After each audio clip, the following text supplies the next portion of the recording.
1 தீமோத்தேயு 1:19 எல்லாரும் சேர்ந்து படிக்கலாமா? இந்த நல் மனசாட்சியை சிலர் தள்ளிவிட்டு விசுவாசமாகிய கப்பலை சேதப்படுத்தினார்கள். அப்போஸ்தலனாகிய பவுல் விசுவாசமாகிய கப்பல்னு சொல்றார். ஒரு விசுவாசினுடைய ஆவிக்குரிய வாழ்க்கைய ஒரு கப்பலுக்கு அவர் ஒப்பிடுறார். எனவே இன்றைக்கு வேதாகமத்தில் உள்ள சில கப்பல்களை பற்றி தியானிக்க போகிறோம். உங்க கப்பல் அதுல வரும், கப்பலும் வரும். இங்க கப்பல்னு சொல்வது எது? உங்கள் பொதுவான வாழ்க்கை அல்ல, உங்கள் விசுவாச வாழ்க்கை, யுவர் ஸ்பிரிச்சுவல் லைஃப். வெளியரங்கமான வாழ்க்கை அல்ல. வேலைக்கு போறீங்க, சாப்பிட்றீங்க, பணம் சம்பாதிக்கிறீங்க, கல்யாணம் பண்றீங்க, வீடு கட்டுறீங்க, பிள்ளை குட்டி, அதை கப்பலுக்கு சொல்லலை. இங்க கப்பல்னு பவுல் சொல்றது எதை? உங்கள் விசுவாச வாழ்க்கையை. அந்த வசனம் எப்படி சொல்லுது பாருங்க, விசுவாசமாகிய கப்பலை சேதப்படுத்தினார்கள். இந்த கப்பல்னு பவுல் சொல்லுவது எதை சொல்றாரு? உங்கள் ஆவிக்குரிய வாழ்க்கையை கப்பலுக்கு ஒப்பிடுகிறார்.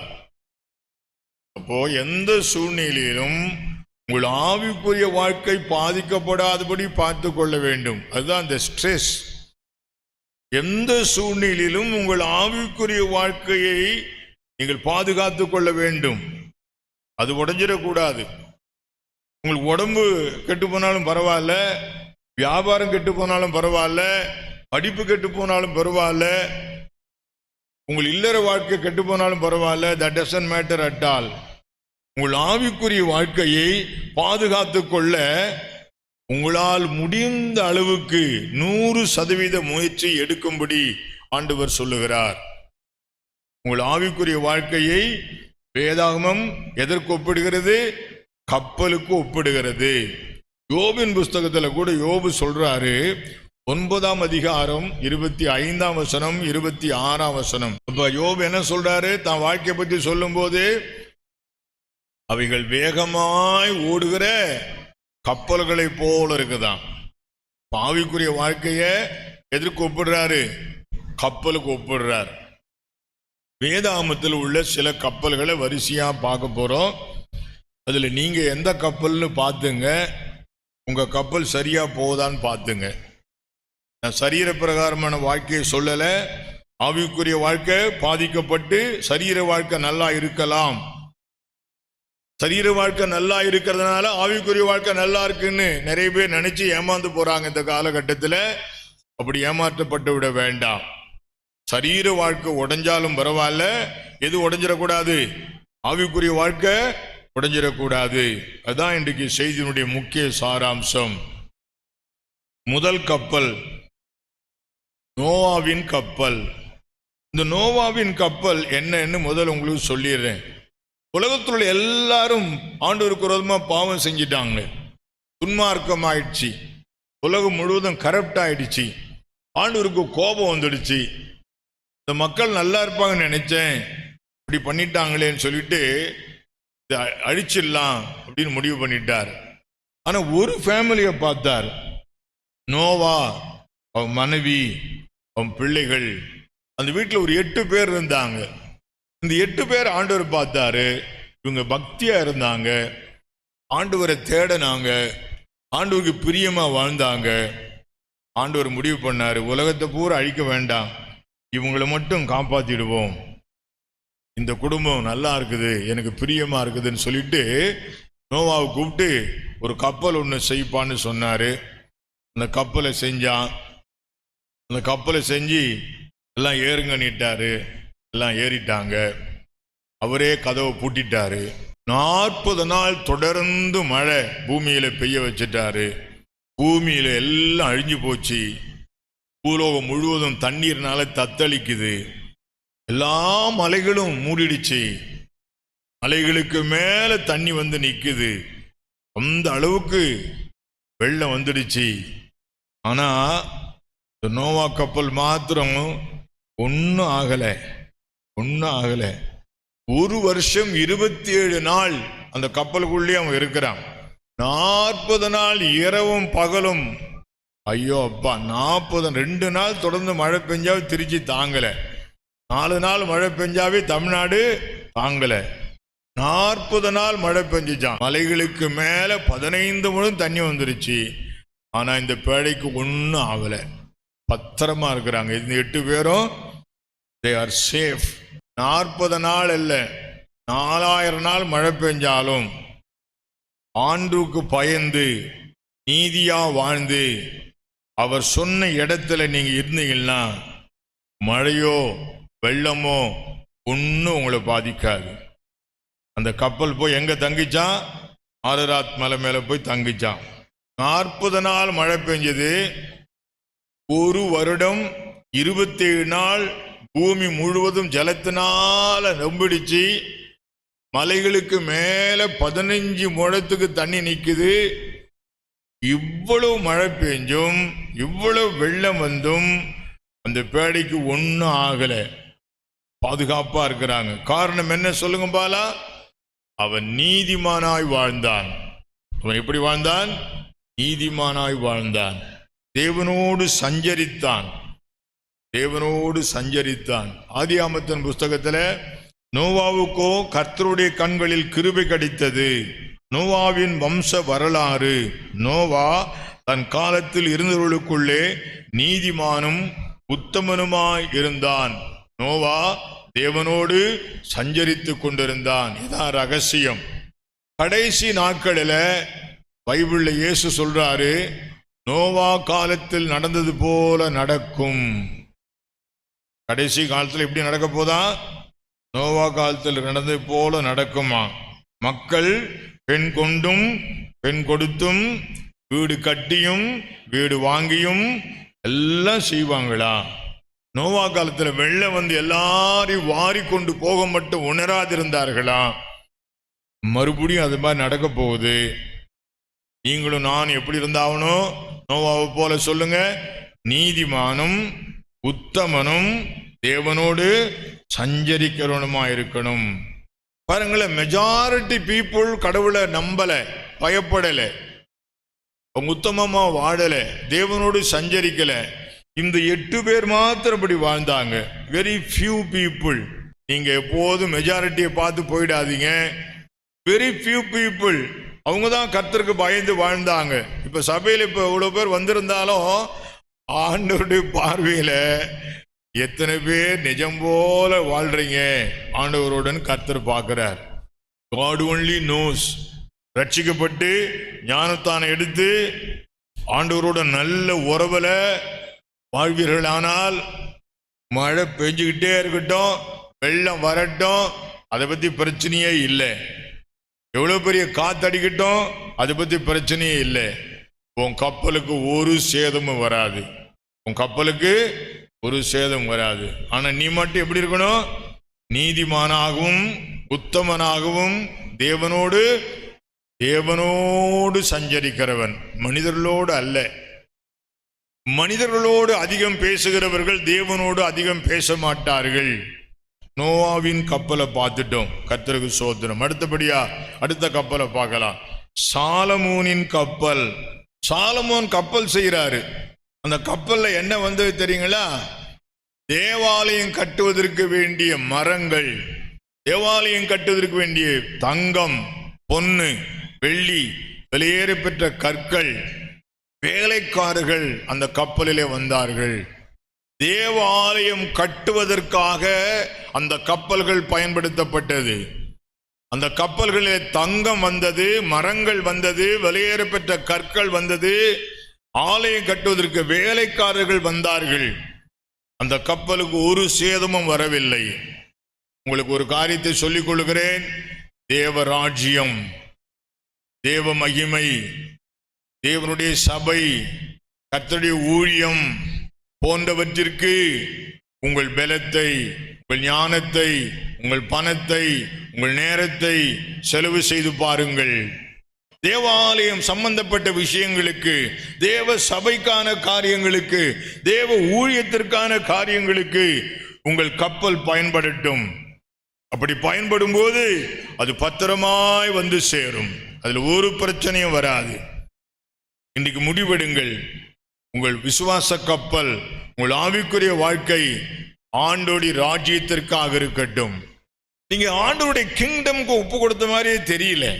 சோ செல்ஃபிஷ், சுயம் சுயம் சுயம் சுயம். பாட்டு பாடினா சூப்பரா பாடுவீங்க. சுயமின்னில் சாம்பலாய் மாற, அதே அப்பா ரசித்து பாடுவீங்க, ருசித்து பாடுவீங்க. வாழ்க்கையில இன்னும் வரல, சுயம் இன்னும் சாகல. தேவ ராஜ்யத்துக்காக வாழ ஒப்பு கொடுங்க. உங்கள் விசுவாச வாழ்க்கையை தேவ ராஜ்யத்திற்காக பயன்படுத்துங்கள். உங்க ஆவிக்குரிய வாழ்க்கையை வச்சு என்ன செய்யலான்னு யோசனை. பக்தியா இருந்தா ஆண்டவர் நல்ல பணம் தருவாரு, நல்லா ஜெபிச்சா நல்லா படிக்கலாம், ஒழுங்கா இருந்தா நல்ல வேலை கிடைக்கும். அந்த இன்டென்ஷன் வேண்டாம். உங்க ஆவிக்குரிய வாழ்க்கையை தேவ ராஜ்யத்துக்காய் பயன்படுத்துங்கள். உங்களுக்கு என்னவெல்லாம் தேவன் தந்திருக்கிறாரோ, திறமைகள், ஞானம், புத்தி, அறிவு, எதை தந்திருந்தாலும் தேவனுக்காக பயன்படுத்துங்கள். உங்கள் விசுவாச கப்பல் அழகாய் போகும், பிரச்சனையே வராது. யோசபாத்தின் கப்பலை நாம் பார்க்க போகிறோம். 2 நாளாகமத்தின் புஸ்தகத்தில் 20ஆம் அதிகாரம் 35 37 வரை வாசிக்கலாம். யோசபாத்தை பற்றி நல்ல காரியங்கள் நிறைய கேள்விப்பட்டிருப்போம். யோசபாத்து யுத்தத்துக்கு போகும்போது பாட்டு பாடனா, ஸ்தோத்திரம் பண்ணா, நல்லா துதி செலுத்தும் போது எதிராளிகள்லாம் ஓடி போயிட்டாங்க, வெற்றி பெற்றார்கள். அதெல்லாம் உண்மைதான், இதெல்லாம் உண்மைதான். அது one side of the coin. இந்த யோசபாத் ஆரம்பத்திலிருந்தே ஒரு சைடில் ஒரு தப்பு பண்ணிக்கிட்டே வரான். அது என்ன தெரியுங்களா?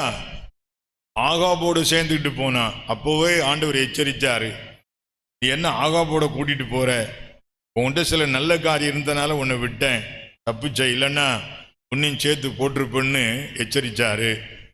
அதுல இருந்தா திரும்பி இருக்கணும். மறுபடியும் பார்த்தீங்கன்னா நம்ம இஸ்ரவேல் ராஜாக்கள் எல்லாரும் தேவனுக்கு விரோதமா போறவங்க, அவங்களோடு கூடிக்கொண்டு கப்பலை செய்தா அந்த தீர்க்கதரிசனத்தை வந்து பேசுறான். யாருக்கு விரோதமா? யோசபாத்துக்கு விரோதமா. ஒரு ஆள் வந்து எலியேசர் என்ற தீர்க்கதரிசி யோசபாத்துக்கு வந்து சொல்றான், நீர் அப்படி அவங்களோட சேர்ந்துகிட்ட, அதனால உடைய கிரியைகளை கர்த்தர் என்ன பண்ணிட்டாரு? முறித்து போட்டார். அதனால கப்பல்கள் என்ன ஆயிடுச்சு? உடைந்து போயிற்று. நல்லா கவனித்துக் கொள்ளுங்க. ராங் ரிலேஷன்ஷிப்ஸ், ராங் ஃபெலோஷிப்ஸ், தவறான உறவுகள், தவறான நட்புகள் உங்கள் ஆவிக்குரிய வாழ்க்கையில் இருக்குமானால் உங்கள் ஆவிக்குரிய வாழ்க்கை உடைந்து போகும். இதோடு நிப்பாட்டிக்கல இந்த யோசபாத், இதோடு நிப்பாட்டிக்கல. அடுத்த அதிகாரத்துக்கு போன 21 அதிகாரத்தில் படிச்சு பார்த்தீங்கன்னா, இவரு தம் பையனுக்கு ஆகாபுடைய மகளை கட்டி வைக்கிறாரு. எவ்வளவு பெரிய கொடுமை பார்த்தீங்களா? ஆகாப் தெரியுமா தெரியாதா அவங்களுக்கு? ஆகாப் மனைவி பேர் ஏசபேலு. எலியா சவால் விட்டான் இல்லையா? ஒரு ஏழை மனுஷன் திராட்சை தோட்டத்தை கூட அவனை கொண்டு எடுத்துக்கிட்டாங்களே, படிச்சது இல்லை, பைபிள் இல்லை. ஆமா, அந்த ஆகாபோட யாரு ஐக்கியம் வச்சுட்டாரு?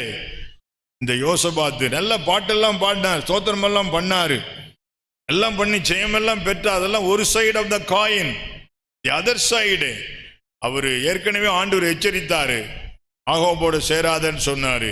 ஆனாலும் கண்டினியூ பண்றாரு, மறுபடியும் சொல்லிட்டே வராரு. இப்ப பாத்தீங்கன்னா தன் பையன் யோராமுக்கு யார் மகளை கட்டிட்டாரு? ஆகாபுடைய மகளை கட்டிட்டாரு. இப்போ இது காரியம் சுத்தப்பட்டு வருமா? கர்த்தர் உன் காரியங்களை முறித்து போட்டார். உங்கள் உறவுகளை பற்றி கொஞ்சம் கவனம் எடுத்துக் கொள்ளுங்கள். உங்க ஃப்ரெண்ட்ஷிப்ஸை பற்றி கொஞ்சம் கவனம் எடுத்துக் கொள்ளுங்கள். பள்ளிக்கூடத்தில் படிக்கிற பிள்ளைகளாக இருக்கட்டும், கல்லூரியில் படிக்கிற பிள்ளைகளாக இருக்கட்டும், பிஸ்னஸ் பார்ட்னர்ஸாக இருக்கட்டும், வேலை பார்க்குற இடத்துல உள்ள நட்புகளாக இருக்கட்டும், அல்லது கொடுக்கல் வாங்கல் திருமண விஷயங்களில் உள்ள உறவுகளாக இருக்கட்டும், சொந்த பந்தங்களில் உள்ள உறவுகளாக இருக்கட்டும், ஊழிய விஷயத்தில் உள்ள உறவுகளாக இருக்கட்டும், சபை ஐக்கியத்தில் உள்ள உறவுகளாக இருக்கட்டும், எந்த உறவானாலும் கவனமாய் பார்த்து வையுங்கள். அது ரொம்ப முக்கியமானது.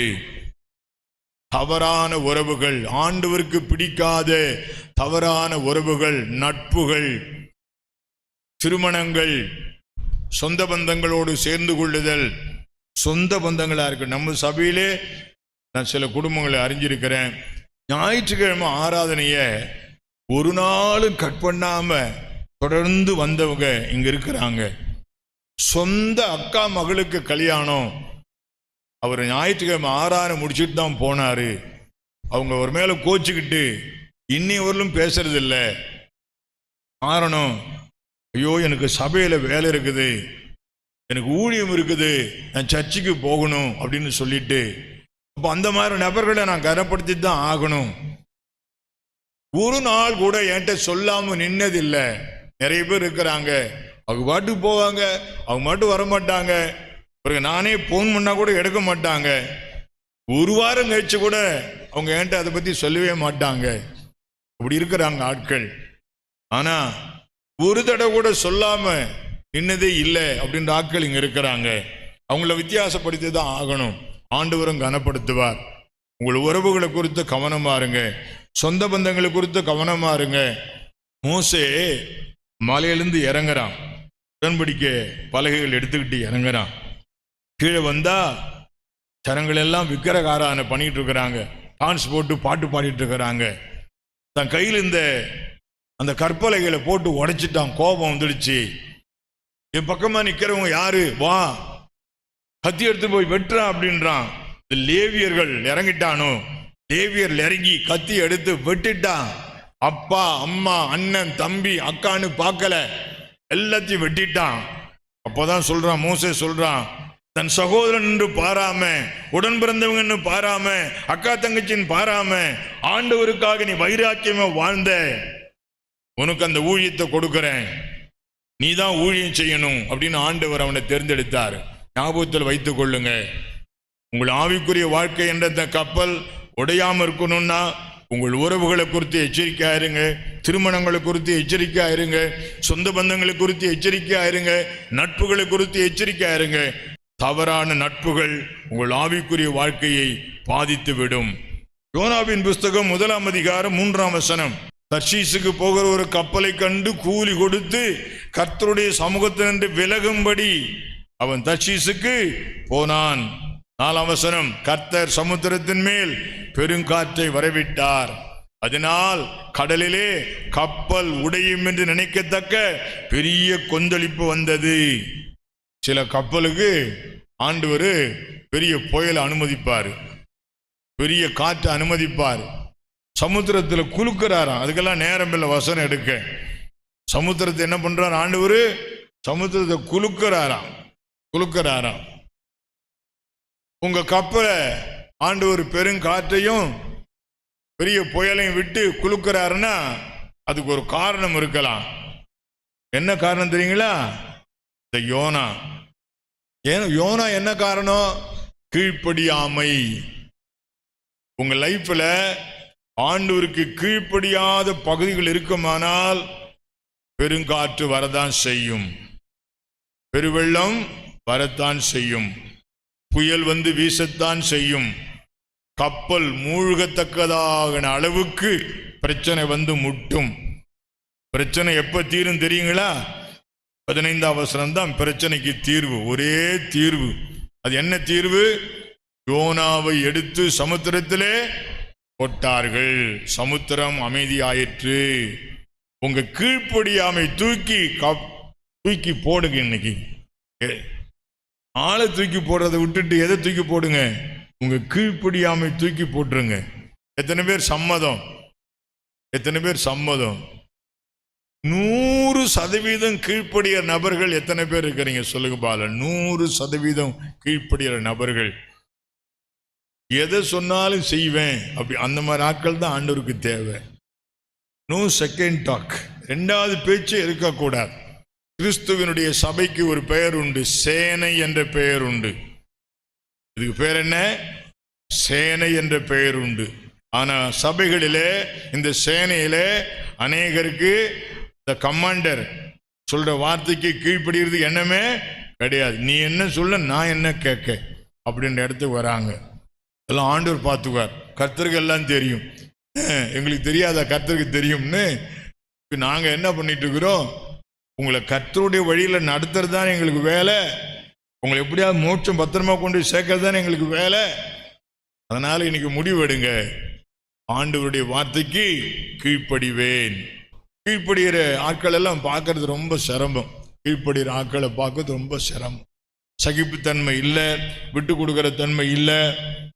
எதிர்த்து பேசுறது பாவம்னு போட்டுருது பைபிள்ல. அதெல்லாம் எடுக்க நேரம் இல்லை.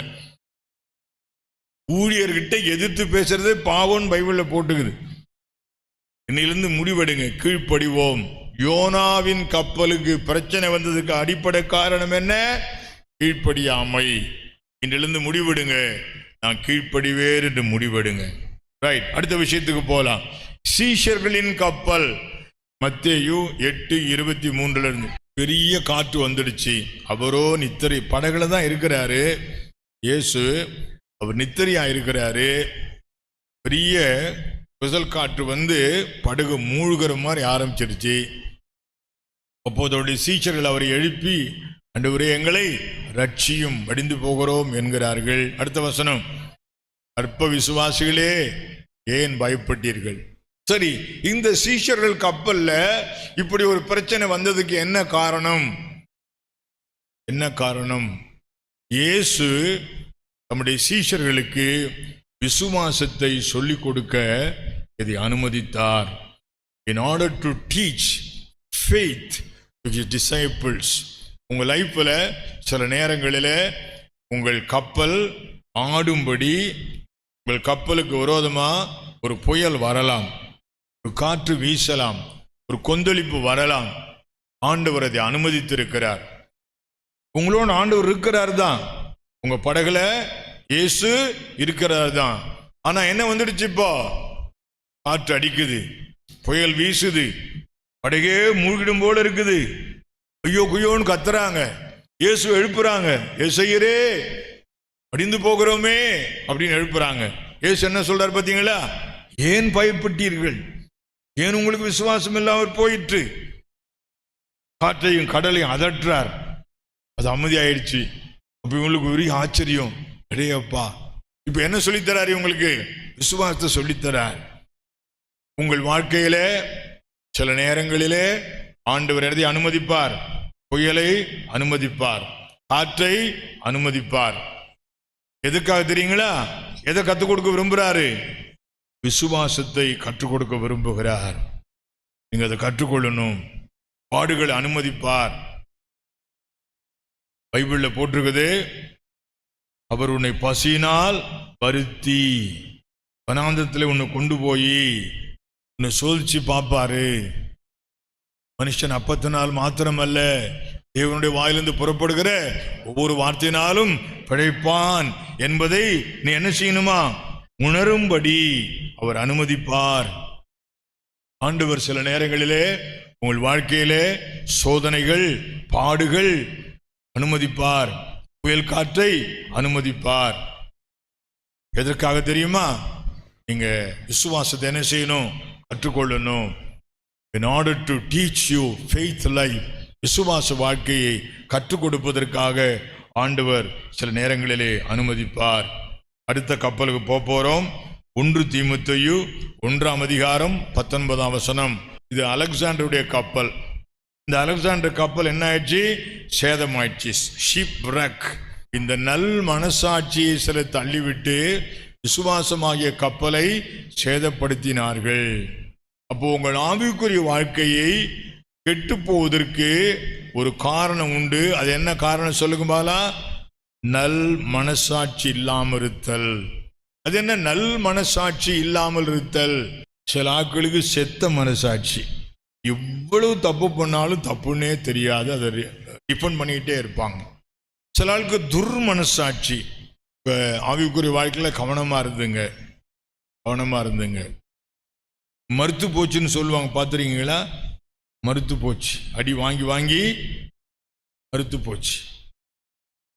தெரியல, சூடுபட்டாலும் தெரியல, அடிபட்டாலும் தெரியல, அது மறுத்து போச்சு. அநேகருடைய இருதயங்கள் ஒரு தப்பு 2 தப்பு அப்படி பண்ணி இதில் என்ன தப்புங்க, இதில் என்ன தப்புங்க, இதில் என்ன தப்புங்க எல்லாரும் பண்றாங்க, யாருங்க ரைட்டு, சபையில் யாருங்க ஒழுங்கா இருக்கிறா அப்படின்னு சொல்லி சொல்லி சொல்லியே. ஆமா, உங்க ஃபினான்ஷியல் மேட்டர்ல, உங்க டொமஸ்டிக் அஃபேர்ஸ்ல, உங்க ஃப்ரெண்ட்ஷிப் மேட்டர்ஸ்ல, உங்களுக்கு கொடுக்கல் வாங்கல் விஷயத்துல வேற என்னெல்லாம் பண்றீங்களோ உங்களுக்கு தான் தெரியும். அதனாலதான் எத்தனை ஆராதனை பண்ணியும், எத்தனை பாட்டை பாடியும், எத்தனை ஜபம் பண்ணியும் ஆவியானுடைய அந்த நிறைவான ஃப்ளோவை இன்னும் நம்ம பெற்றுக்கொள்ளாம இருக்கிறோம். இருக்கிற ஒவ்வொரு இண்டிவிஜுவலும் உங்களை அந்த இடத்துக்கு ஒப்பு கொடுத்து பாருங்களேன். நீங்க பிறரை பார்க்காதீங்க, உங்களை பாருங்க. ஆண்டவரே, எனக்கு சுத்த மனசாட்சியை தாரும். இந்த சுத்த மனசாட்சி இல்லைன்னா உங்க விசுவாச வாழ்க்கை பாதிக்கப்பட்டுடும். உலக வாழ்க்கை நல்லா இருக்கும், மறந்துடாதீங்க. நல்லா சாப்பிடலாம், நல்ல வேலைக்கு போகலாம், நல்ல வருமானம் வரும், நல்ல கல்யாணம் நடக்கும், நல்ல பிள்ளை குட்டி இருக்கும், நல்ல வீடு கட்டலாம், நல்ல சுகமா இருக்கலாம், ஒரு வியாதி தொந்தரவுலாம் இருக்காது, உலக பிரகாரமா நல்லா இருக்கலாம். ஆவிக்குரிய வாழ்க்கை சேதமாகிவிடும். உங்க ஆவிக்குரிய வாழ்க்கை சேதமாக இருப்பதற்கு சுத்த மனசாட்சியை காத்து கொள்ளுங்கள். அடுத்த கப்பல் பவுலின் கப்பல், பவுலுடைய கப்பல். அப்போஸ்தலர் நடபடிகள் 27:41. பவுல் போன கப்பல் உடைஞ்சு போச்சான். இது என்ன பிரச்சனை? நல்லா கவனிங்க. பவுல் ரோமாபுரிக்கு போறான், ஊழியத்துக்கு போறான், சாட்சி சொல்ல போறான், தேவ சித்தத்தின்படி போறான். நல்லா கவனமா கேட்டுக்கிட்டீங்களா? பவுல் எங்க போறாரு? ரோமாபுரிக்கு போறாரு. எதுக்கு போறாரு? ஊழியத்துக்கு போறாரு. அது யாருடைய சித்தம்? தேவனுடைய சித்தம். சாட்சி சொல்ல போறாரு, கர்த்தர் தான் அனுமதிக்கிறாரு. ஆனா அவர் பயணம் செய்த கப்பலுக்கு பெரிய பிரச்சனை. யார் பண்ற வேலை தெரியுங்களா? சைத்தான் பண்ற வேலை. ஊழியத்துக்கு போகும்போது ஊழியத்துல வளர விடாம, ஊழியம் செய்ய விடாம, தேவ சித்தம் செய்ய விடாம, ஏதாவது ஒரு பிரச்சனை, ஏதாவது ஒரு புயல், ஏதாவது ஒரு குழப்பத்தை உண்டு பண்ணி உங்களை நஷ்டப்படுத்தவும், உங்களை தடுக்கவும், முன்னேற விடாமல் செய்யவும் சத்துரு செய்வான். பயப்படக்கூடாது, பயப்படக்கூடாது.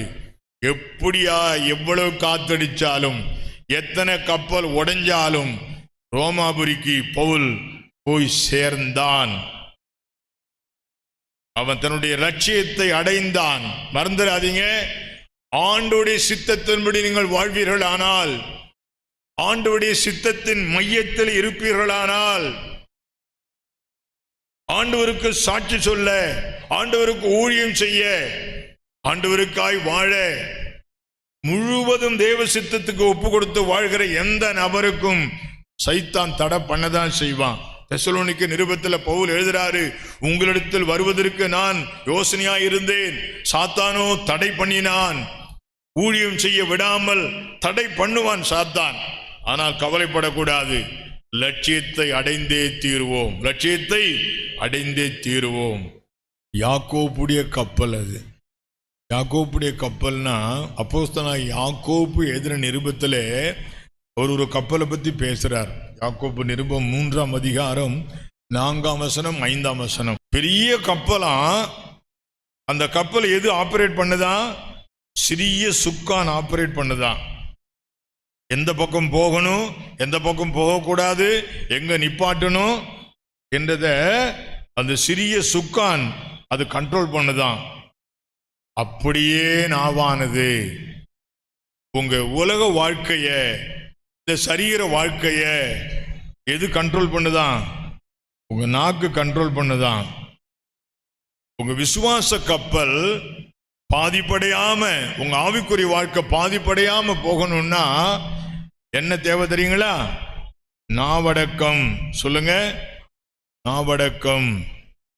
மரணமும் ஜீவனும் நாவின் அதிகாரத்தில் இருக்கிறது.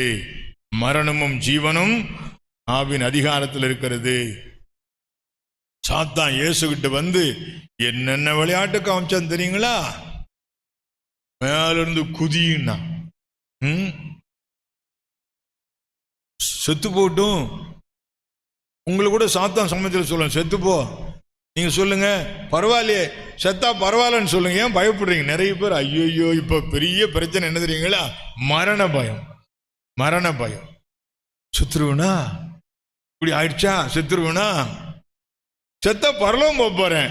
சைத்தான்கிட்ட சொல்லுங்க, ஐ டோன்ட் கேர். என்ன நீ என்ன மிரட்டிட்டே இருக்கிறியா? செத்துருன்னு சொல்லியா?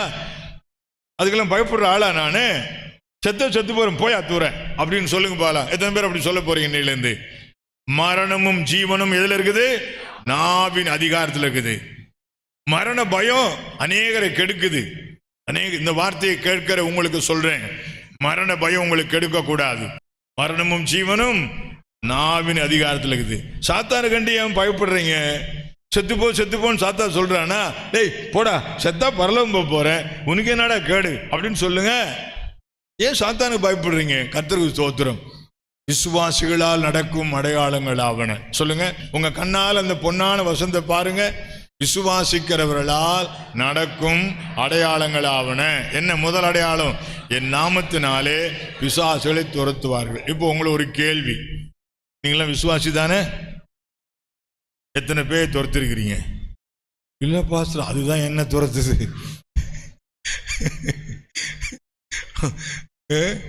நிறைய விசுவாசி மிரண்டு போயிருக்குது. ஒரு பயந்தாங்கோழி 100 பேரை பயங்காட்டுவானா? எப்படி? ஒரு பயந்தாங்கோழி எத்தனை பேரை பயங்காட்டுவானா? 100 பேரை பயங்காட்டுவானா? இன்னிலிருந்து பயப்படக்கூடாது ஒருத்தரும். நீங்க எல்லாம் விசுவாசிகள் தானே? எல்லாம் முடிவு பண்ணுங்க. இன்னிலிருந்து யாரை துரத்திட்டு வரணும்? 10 பேர் விரட்டிட்டு வரணும். வர வாரத்துக்குள்ள ஜெபம் பண்ணு, ஆண்டவரே உண்மையான விசுவாசியா இல்லையா இந்த வாரம் எனக்கு ப்ரூவ் பண்ணணும். நான் படிக்கிற இடத்துல, வேலைக்கு போற இடத்துல பிசாசு பிடிச்சவங்க இருப்பாங்க. என்னை கண்ட உடனே பேய் என்ன பண்ணணும்?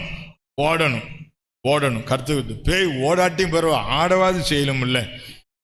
அண்ணா அகஸ்டின் ஜெபகுமார் அடிக்கடி சொல்வார், பேய் ஓடாட்டியும் பரவாயில்ல, ஆடவ மாட்டேன், அசைய மாட்டேன். அப்படி இருக்கக்கூடாது. எல்லாம் சொல்லுங்க, நீ விசுவாசி தானே? பேய் ஓட்டுவீங்களா? பார்க்கலாமா? மரணமும் ஜீவனும் நாவின் அதிகாரத்தில் இருக்கிறது. அப்போ இந்த நாவை பயன்படுத்தணும், ஒழுங்கா பயன்படுத்தணும். இந்த நாக்கை கண்ட்ரோல் பண்ணுங்க. இஷ்டம் போல பேசாதீங்க, வாய்க்கு வந்ததெல்லாம் பேசாதீங்க. பேசுவதற்கு லேட்டா பொறுமையா இருக்க சொல்றார். பேசுவதற்கு ஆகையால் என் பிரியமான சகோதரரே யாவரும் கேட்கிறதற்கு தீவிரமாயும், பேசுகிறதற்கு பொறுமையாயும், கோபிப்பதற்கு தாமதமாயும் இருக்க கடவர்கள். இப்ப பேசுறதுக்கு எப்படி இருக்கணுமா? எதுவும் பேசணும்னா கொஞ்சம் பொறுமையா பேசலாமா வேணாமா அப்படின்னு யோசனை பண்ணி பேசணும். அடுத்தது, கோபிக்கிறதுக்கு படலாமா வேணாமா, இப்ப நாளைக்கு பட்டுக்கலாமா, ஒரு 2 நாள் கழிச்சு பட்டுக்கோமா அப்படின்னு என்ன பண்ணணுமா? இப்ப நம்மளால என்ன பண்ணுது? பழைய கஞ்சி ஆரண கஞ்சி, என்ன கஞ்சா? சூட்டோட சூட் பழமொழி சொல்லி வச்சுக்கிறாங்க இதுக்குன்னே. இப்பயே வா, 1-2 பார்த்து வந்துடும், வா. பரிஞ்சு கட்டிட்டு போறது, பிரசங்கம் கேட்கறது தீவிரமா இருக்கணுமா?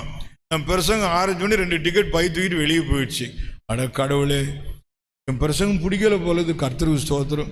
பரவாயில்ல, நீங்களா உட்காந்து இவ்வளோ நேரம் கேட்டீங்களே,